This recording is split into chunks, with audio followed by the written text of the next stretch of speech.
we're stronger than that. Trouble comes screaming, we always holler back. I have the pleasant task of introducing a man who needs no introduction. WOWO pays his salary, but we think of him as our own. Please help me welcome Mr. Pat Miller. I don't know if you know this or not, but WOWO is on the far south side of Fort Wayne, and we're about as far north of that as you can get, and I went off the air at 6.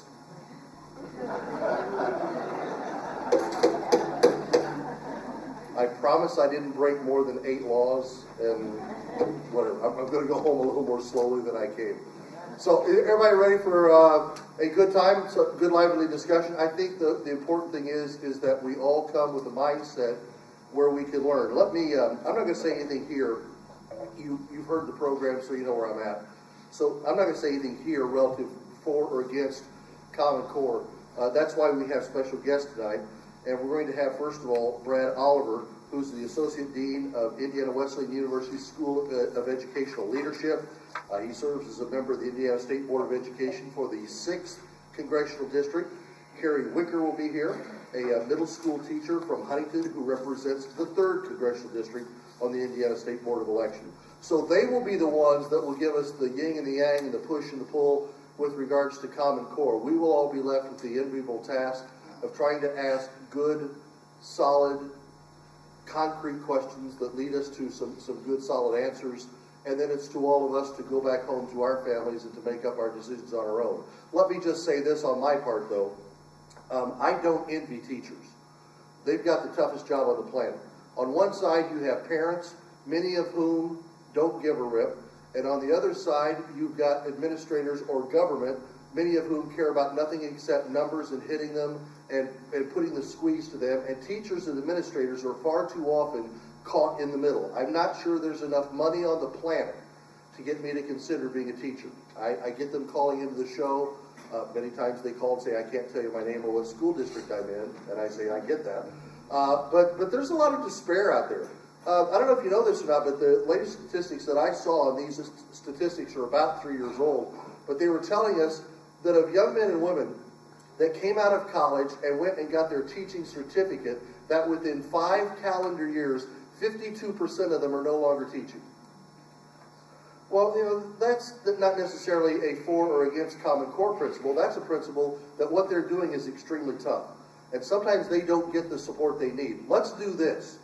Let's make sure that when we leave this place today, that we purpose that we are going to wholeheartedly support teachers and administrators in our area. If they're not doing exactly what you want or the way you want, those are conversations you can have with them. But to yank the rug out from under them or the school system does nobody any good. And at the stake of all of this, the most important thing are those children. Children, grandchildren, for some of you, great-grandchildren. And that's where the important, I think, needs to lie. Now, when we get to the questions and answers later, we will ask you to be, as he said, concise, brief, to the point, nice, pleasant. I will say this, because WOWO does pay my salary, and it's not that great. So if you have a question that you think might be out of the realm and you're not sure, you can bribe the moderator. All bills must be small bills, non-consequential, and just have them to me. But all bribes must be to me by 7:30. So there you go. You think I'm kidding. Let's, here's what we're going to do. I'm going to bring up now, and thank you for the intro that you gave me very much. You can always tell the people that introduce you, and they do it really well. They don't know you that well. The people that know me are the ones that are impressed the least. And I will say this, mentioning about the superintendent mentioned that 2 full days of school, and you all got excited.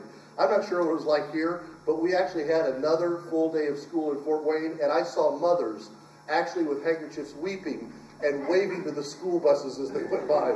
So I think it was a good day all around, you know. So there you go. Here's what we're going to do. Let's bring Dr. Oliver up first, and Dr. Oliver will have, by my schedule, it looks like probably about 25 minutes to do whatever presentation, and then after that we will have Carrie Wicker come up.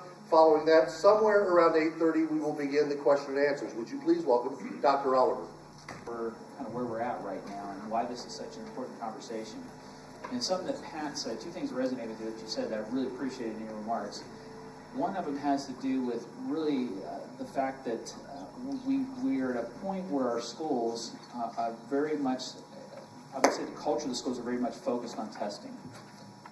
And when that happens, and I'm not against accountability, but when that happens, it really starts to raise some questions in the minds of teachers of why am I doing what I'm doing? Do I still make a difference?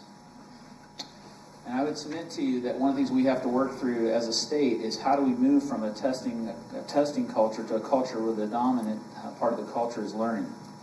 And we get back to really understanding that part of our purpose is preparing students for life. And that gets us into this conversation of standards. And if you followed what's gone on with school accountability, some of you have heard of a federal law called No Child Left Behind. Anybody excited by that? Nobody gets really excited by that. I wasn't really excited by that. I was a building principal when that law was enacted. And it was interesting because that came at a time, just as Indiana was starting to wrestle with its own accountability system, and both systems were in conflict with each other. We had a federal system that basically said, we've got 38 different ways you can fail, or 39 different ways you can fail, and one way you can succeed. And they were disaggregating data, which basically was separating the students out into different groups, and if you get a failing mark in anything, then the whole school's failing. And trying to explain that, I got to tell you, as a building principal, was crazy. And then we threw into that mix that we took off with a state model that basically said, here's a thought, maybe we should look at students, how they perform over time, and use that as some kind of a measurement of whether or not they're performing well. And at one point in my career, we had both models going simultaneously. And I literally was in the Muncie schools as an assistant superintendent, living with a reality where we had a quote-unquote failing school, as they would call them in the front page of the newspaper, that had made up like 38%, had increased the percentage of students passing the state exam by like 38% in English language arts, and another 35% over a 3-year period in math. Now, by any measure in the world, I would say that's pretty impressive when you're seeing that much gain. And, went from a school that were 35% of the kids passed to the 3 years later, 68% or better were passing. Under the state model, we would have been exemplary. I mean, it was greater than 6%, and we were like, wow. But at that time, federal model trumped the state model, and because we had one subgroup of special education students who did do so well, and they did not make adequate yearly progress, the entire school was once again labeled as failing once again. So we've lived through that, and that's part of the response, part of what's happened that's caused some of the feelings of what is going on here. And it really raises this question about, if we're going to really deal with accountability, we got to go back to the foundational block of where does that start? And I would submit to you it starts with standards. And so when I came on the state school board in July, Terry will tell you, at the very first meeting, I was asking questions. I wanted to know, what's going to happen with standards? Because one of the things that did happen in the last legislative session was this Common Core Pause bill. And there were a couple of things in that bill that's really important to understand. House of Rollback 1427 said a couple things. It said, number one, it said there's going to be a comprehensive evaluation of the Common Core. And I'll get to why it said that in a second. Some of you know the answer to that. But it said there's got to be an evaluation. In fact, it said a couple things. It said that the Department of Education will do its own evaluation before July 1st. So do the timeline on that. I come on the board in July, and the first thing I'm wanting to see is, guess what? The evaluation. Where's it at? And somebody hands me this document, and I'm looking through it, and I got to tell you, and I teach curriculum courses at the university and prepare teachers, by any measures, it was not an evaluation. It was a chronology. It was a nice chronology that said, this is how we got to where we got to how we had Common Core standards adopted, but it really was not an evaluation in the sense of really looking at a formal process of how we determine what students are supposed to know and do. So I probably was this way when I was in elementary school. I'm raising my hand and asking questions and being a problem child and asking too many questions, wanting to know, well, what are we going to do this evaluation? Because I'm also reading here, and it says a little later on in page 8 and 9 of this thing that the state board's supposed to do a comprehensive evaluation of the Common Core state standards. I mean, yeah, I see the part about the department, but we're supposed to do an evaluation. What about that? We'll get to that. We'll talk about that next month. Next month would roll around, and I'd raise my hand and be the closest person again, saying, hey, when are we going to talk about that?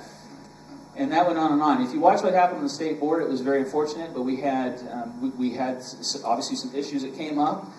There was the creation and announcement of the Center for Education and Career Innovation that was part of what Governor Pence had in terms of his vision of bringing business and education together. But that all of a sudden grabbed the attention of the media, and for a short while there, the board found itself in a very interesting place where we were basically struggling in our meetings and questions of meeting procedures, and it really was unfortunate. But you have to understand that because it was in that same time period that we're still trying to get an answer on this thing of standards. And we got into October, November, and there was very little communication going on, and finally we got agreement that at the November meeting we would put it on the agenda. The November 8th meeting, the clock ran out on the meeting, and I remember raising my hand again, saying one more time, we were going to talk about it at this meeting. We got to get this done. Can I at least go bring a resolution back and work on it with staff and bring that back? And the answer was yes, we could do that. And we did that. I went out, worked that weekend, worked with our staff. Superintendent asked me to come in and meet with the department. I was glad to do that and met with them. And unbeknownst to me, during that interim period, they were already starting a process of standards review. And you need to know that in Indiana's code, it does call for the Department of Education every 6 years to do a review of the standards. And you'll see that because every 6 years or so, we have a different content area up for readoption.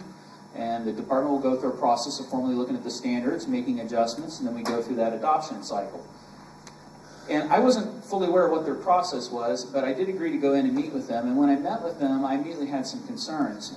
My concerns, and I'm only speaking as one member of the board, but I was sitting there listening to this, and my biggest concern that I saw was when somebody says we're to do an evaluation of the standards, that means something to me. That means really getting back to clear statements of what students are supposed to know and do without any bias in it, without any kind of pedagogy embedded in it on how to teach it.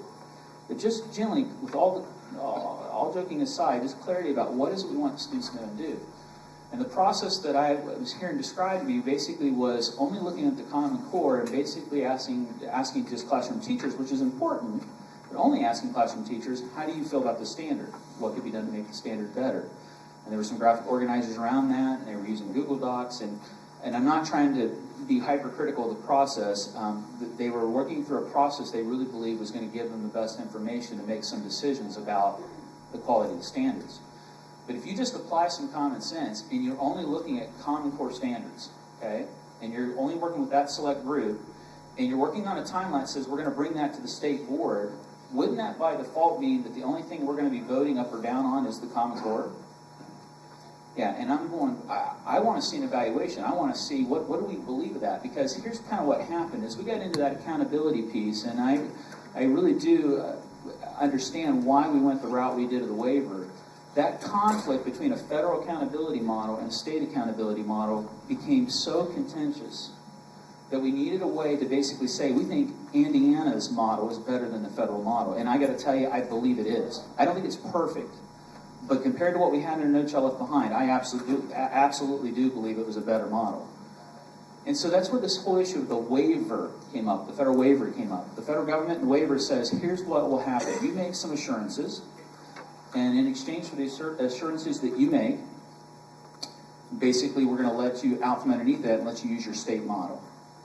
Now, I'm not here to champion whether we should be for waiver, against the waiver. There are people in the room who have strong feelings both ways. I will just tell you this. I really do believe we had a better growth model, but we gave up, in my opinion, a lot of sovereignty when we basically signed on and said we'll do certain things. Now, I'm expressing my own personal opinion, but I really do believe that. And one of those things I think if you read, it says in there that you will do is you will adopt the Common Core state standards, or you will have a higher ed body basically certify that your standards are college and career ready. Now you got to keep in mind, I'm looking at this as an educator, and we had just come through a process of having the 2008 Indiana standards evaluated by Fordham Institute, who said they were 10 out of 10. I thought our standards were pretty great. Common Core had just been evaluated, and they came back 8 out of 10. Now, last time I checked, 10 out of 10 was a better score than 8 out of 10. I'm just saying I just thought that was a better score. And we had just gotten the 2009 math standards and never really got them to the classroom because we had just wrapped up Indiana's work with the public testimony, public comment. The board was moving to adopt right about the time the waiver happened. And the way that the package was kind of put through was basically that the state would need to adopt the 2010 Common Core state standards. And that did happen, and what was, in my opinion, and again, it's an opinion, but what was unusual for me, having been in the state almost 20 years, is that in previous standards adoption, we would go through a process of having subject matter experts in English and in math, particularly, looking at those content areas, come in and do a genuine academic exercise of evaluation.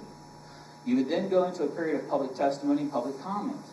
And then the board would finally step in, being the group charged at the state level for being responsible for that, and determine these are going to be our state standards. These are going to be the statements by which we say, this is how we know a student has the knowledge and the skills that they need to be successful, either in college or in a career, and I'll talk more about that definition in just a second. That really didn't happen, and I don't mean this as a criticism, I'm just trying to give you a factual account of what happened. As the whole Common Core state standards phenomenon took off at the federal level, there was a national, quote-unquote, national vetting of the standards, and Indiana basically chose to say, if you want to participate in the public comment, you may do so. And there were, I think, something like 164 Hoosiers or something that might have typed in and offered public comment on the standards. And then the board adopted them. And at that time, I'll be real honest with you, if you know the history of Common Core, and I won't unpack it completely, but you'll hear people talk about how it started back even around 2007 and even before that. And they'll always talk about a Republican group of governors, and they'll name some of them, and then the National Governors Association will come up, and the Council of Chief State School Officers. Without getting too deep and steeped into that history, I would just say this to you. At the same time, about the same time Indiana was adopting in 2010 the Common Core, I think more folks were starting to sit up and take a look at them and starting to ask them the questions that some of you have been asking about, are these the right standards? Is this really where we want to be heading? And that was what actually set in motion some legislation, and that's where House Enrolled Act 1427 came into play. It says, hold up just a second, we're going to pause, and the General Assembly is saying, we're going to direct a couple things, and one of the things we're going to direct is we want an evaluation done. And that kind of brings us to today, and what that House Enrolled Act says is two really important things in my mind. It says a lot of things, but I think there's two things that you really need to understand about the House Enrolled Act. Number one, it says there will be a comprehensive evaluation of the standards by the state school board. It's page 8, page 9, you can't miss it. The other thing it says is that the state school board will adopt college and career ready standards before July 1st of 2014. Now, Carrie will offer her own comments on this, but I gotta tell you, I take the statutory obligations as a board member pretty serious, which is one of the reasons why I sat in meetings going, I want to ask, well, how are we doing this? What's going to happen? And so, just kind of get you to where we're at now. In November, when that came up, the resolution came up, basically when I took the resolution, I just simply opened up the statute and went right through it and copied into the statute, basically, what is the board's responsibilities under 1427 to get this done? And we said some important things in the resolution. For example, one of the things we said in the resolution is that the board actually will direct that process, even though there's other language elsewhere about the department's role in standard setting. The board will provide some governance to that. The board will authorize its staff to work with panels that will include not just classroom practitioners, but we really believe that there ought to be subject matter experts qualified from the universities in Indiana coming to the table. Now, I will tell you, there was a plan in the department's approach to do that, but again, expressing an opinion, and from what I could see, it was like they were going to come at the very end and basically look at the work that had been done and said, yes, those are college and career ready standards. I was uncomfortable with that. I really wanted to see, and I think some other board members wanted to see them involved more at the front end. And there's a difference, and I don't mean this in a mean way, but just in a genuine way. When you prepare teachers, I was a teacher, I was a building principal, I went through a preparation program, and I now lead as the dean over a preparation program. It is one thing to be formally trained in how to take an existing standard and basically write out a lesson plan and teach for mastery. That's an important set of skills that we do train teachers on how to do. That's important. And so their voice in that process is also very important. I don't want to discount that voice. You need to have classroom practitioners in the process. But that is a different view of looking at standards than folks who have subject matter expertise, where they actually hold terminal degrees, PhD degrees, in areas like English and mathematics, who can look at the standard through a cognitive lens of what we want students to know and an affective lens of what we want them to be able to do. And you really need to be able to hear all those voices. You need a process that's neutral that will let them actually look at that process and be able to do that. And that's pretty important. So that resolution said, yeah, we want that to happen. We want those evaluation panels. We don't want to wait at the end to have them come along and say, yeah, that's college and career ready. We want them at the front end saying, we agree those are the right standards in the right grade levels. We agree that makes sense. So that was in there. We had language in it that said, we want the ability, if the board is so inclined, and we want to shop those standards out at some point, and we may still do this at a future date, and say we want an external evaluation of the standards. And say we come up with a draft set. That is in there. We had all that in there, but there was still some misunderstanding amongst the department and the board over where the authority lied to do the evaluation. And if you watch the November 13th meeting, the infamous meeting where we had the abrupt end of the meeting, the tension really was over the resolution is we've got language in the statute that says the department does this review, and we got this one-time rule called House and Rule Act 1427 that says the board will do the evaluation. Long story short, meeting got disrupted, meeting was adjourned, the resolution goes to the Attorney General's office, the Attorney General's office looks at it and says, you know what, you're right, it does say that every 6 years you'll review standards, but we got this House Enrolled Act 1427 known as the Common Core Pause Bill, and guess what it says? It says in there, it says that the board will do an evaluation. By the December 20th meeting, everybody on the board voted for the resolution, including our state superintendent. And that was great because it finally got us on a path where we could get department staff and board staff working on the process I'm going to show you. But here's kind of the dilemma it's created. That was December the 20th. Now, I don't know about you, but I don't know what you did over the holiday break, but I didn't evaluate standards. I'm going to tell you that right now. So we come back, and we're now looking at January, February, March, and even though we've got until July 1st to adopt college and career ready standards, I don't think anybody wants to wait that long, because one of the other pieces that's hanging in the background that people forget to talk about is this issue of assessment. Once you get standards, you got to have a way to measure them. And at the time that the state board adopted the 2010 Common Core, the ISTEP agreement basically runs us to the 2014-2015 school year, and that's it. And that was it because the plan all along was if we went Common Core, we would do what? We would use a little assessment called the HARC assessment, and it would come into play, and we'd be off and running. But if you follow what's gone on, we've basically had both our state superintendent and our governor said we're not going to go that route. And so here's the reality. We've got to get these standards done so that we've got ample time to work to put a state assessment together at some point. And you'd like to be able to have a pilot year in there, which would be the last year, which is 2014-2015, before you give it the first year, which would be the fall of 2015. So we could sit here and say, well, we can just take our time. We got plenty of time. We can sit back. Now, there's a real sense of urgency that we got to get this done and get it done well. I would have loved to have done it last summer. I would have loved to have done it. There's so many things we could say about what if we could have done that. But the reality of it is, it played out the way it did. The good news is that I'm here tonight to tell you that we really do have now, I believe, a process, not a perfect one, but a process that's a useful process of going through and doing this evaluation. So I'm going to use some slides. These are from the actual board meeting of the night. I'm going to walk you through that process, and then I think we'll let Carrie make a couple comments, and then we'll kind of go to a Q&A. But a little bit more here, if you just indulge me for a minute. So this whole concept of college and career ready standards, just kind of as an aside as we get into this, I put this line in here because I think it's as important to just kind of come back to this. This is a statement from the actual resolution that just says that the board is committed to participating in a comprehensive and an open, transparent review process of the standards, resulting in the board fulfilling its obligation to adopt college and career ready standards by July 1st. We've chosen to do that by creating evaluation panels. There's 2 evaluation panels in math, 2 evaluation panels in English, and they're by grade bands. One is a K-5 and the other one's a 6-12, and they're both anchored that way. And a couple things, and I'll come back to the evaluation panels in a second. But one of the things we set out was to say we want to build the most rigorous academic standards in the country that will prepare Hoosier students for college and career. Now, we get a lot of people who hear that phrase college and career and they're going, well, that's the new jargon for Common Core. Well, it's really not. And I want to talk to that just for a second. Because we have a real issue in the state that we've got to get serious about. And that is, we keep seeing, last year, I want to say the number is something like 10,000 freshman students at college that had to receive some form of remediation. That is unsustainable when you stop and think about it. I work at a 4-year institution, and when I'm seeing kids graduate with more money than both my cars and part of my mortgage, that's unsustainable. You cannot have 75% of people graduating from a 4-year institution with $25,000 in debt, and that's a minimum. You go to a private school, it would be much higher than that. And it really raises the question, what can we do to make sure that when they graduate, we don't spend more money than we need to have to remediate them in their freshman year? So when we talk about college readiness, a simple definition is basically what would be the requisite skills and knowledge they need so that they don't require remediation. They can keep moving. And here's a thought, if we do it really well, what's the chance they could actually get a leg up towards the degree they want to pursue?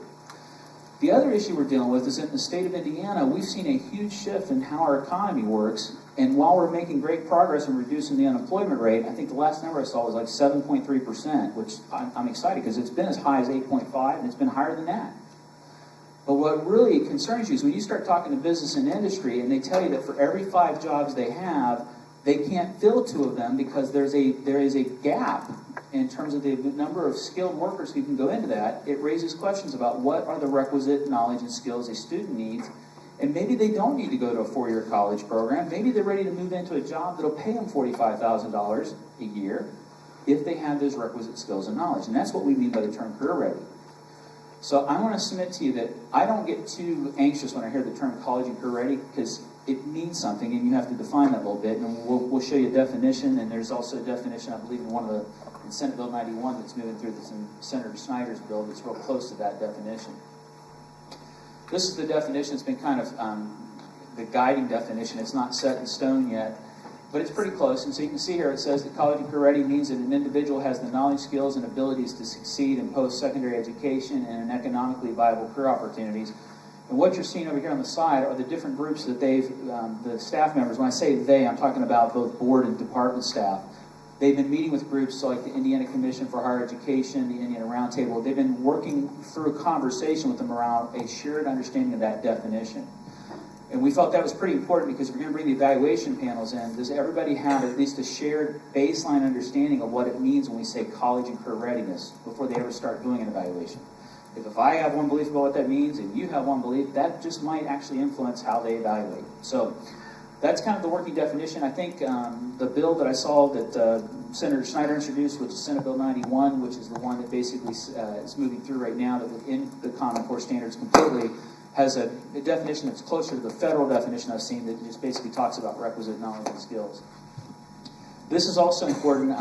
If you see these achieve shared goals, where did these come from? We had a study commission over the summer of legislators that actually looked at Common Core. Some of you were there, some of you gave testimony. We received a letter. Every board member received a letter. It was a joint letter signed by Bob Baining and by Dennis Cruz, who co-chaired that commission. And this really comes in large part right out of their letter.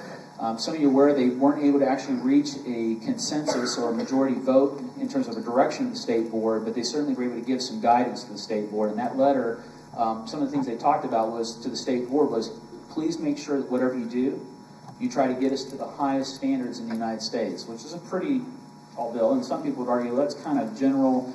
But I think that the gist of it is look, we want to know that what we're putting in our schools and we're asking our teachers to teach in terms of the standards and what we're asking students to master is going to set them apart. That it's going to put Indiana on a trajectory of continuing to make the kind of progress you've seen Indiana make. And, you know, I don't know about you, but I'm pretty excited right now because by every metric you can almost imagine, Indiana is absolutely leading and doing something right. So for all this stuff we talk about and all the times we get worked up and the debates that we have, when you step back and the results come in, it's pretty hard to argue with the fact that Indiana is trailblazing right now in terms of student achievement and success.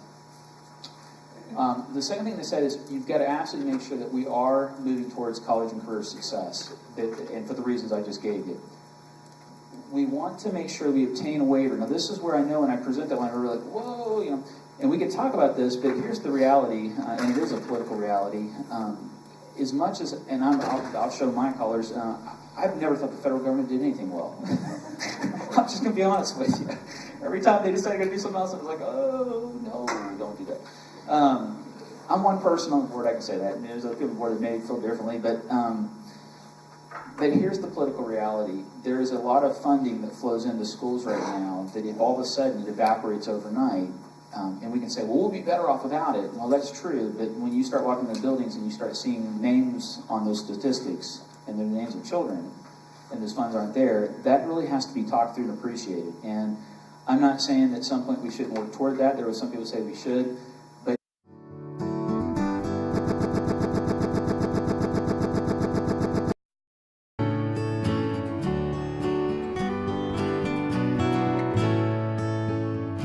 Hunkered in the sand, middle of nowhere. The war was raging, and he didn't think he'd be spared. He told his buddy, "Guess this is the end." His buddy looked at him, said, "Don't say that again." care.